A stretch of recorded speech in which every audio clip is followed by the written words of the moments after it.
Okay, let's break this down as succinctly as possible. We have two sensors. We have a KY037 microphone, which is a decibel microphone, and we have a photocell.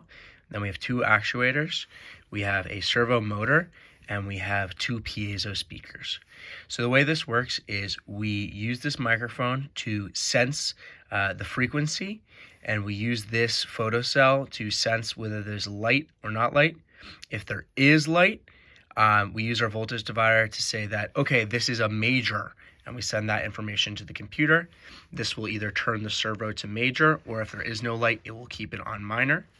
And then combining that piece of information as well as what note we detected with our KY037 microphone, we send, okay, what are the two notes that make up a major of the note that we're playing? And we send those two notes to our piezo speakers, and they'll play the rest of the chord based on what note you played at first.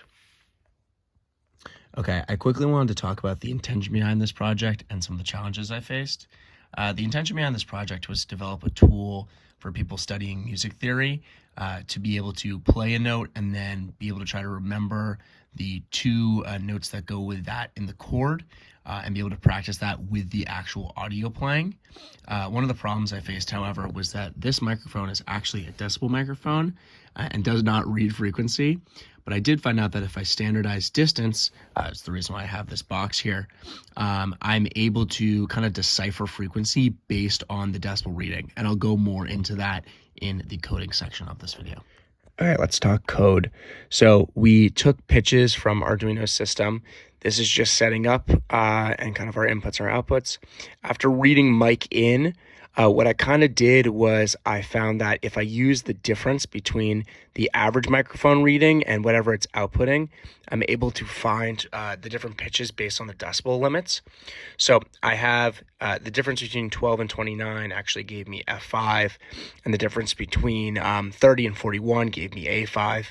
And then based on what I was reading in the photocell, I differentiated between major and minor using an if and else statement. And then in this major and minor, I would send the tones to each of the piezos, and I'd also digitally write what I was sending to the servo motor, which is down here. And these are all kind of repeats. This is kind of my system for the photocell, and this is my system for the servo, which is just a manual PWM based on what I was sending and using a mapping and plotting that we used in the same lab. All right, finally, let's talk processing. Clear our port, kind of import it, and I create two rectangles and a general window. And then I import our two pieces of data. There is the root, which is kind of the note that you find with the microphone, and then the chord, which is the two notes that I'm sending to the two speakers. I kind of break these all into strings based on whatever the length is. And then I use a fill and text size to just print those two on the screen. Okay, so our first step is to choose our frequency. I'm going to go with an F5. It's about 698.46 hertz. This is within the frequency range of this microphone. I put it my predetermined distance away, right about there. You see that it's now playing two notes. As you can see over here on the motor, this is the minor. If I shine the light, it switches to the two major notes, as you can hear, but also you can see with the motor. If I take it away, it's back to minor. I'm just going to show you on the Arduino, if we check our serial monitor. Ooh, sorry, sometimes it does that when I open the serial monitor. Just going to start it again. You're good. Okay, back to F5. You can see that's printing F5, and then the two chords that it wants us to hear for minor, G sharp and C.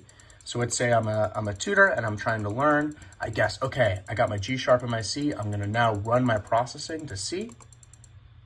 And there we go. We see that it was an F5 and then our minor, so it's a flat 3, which is our G sharp, and it's the 5, which is our C. And that's the project.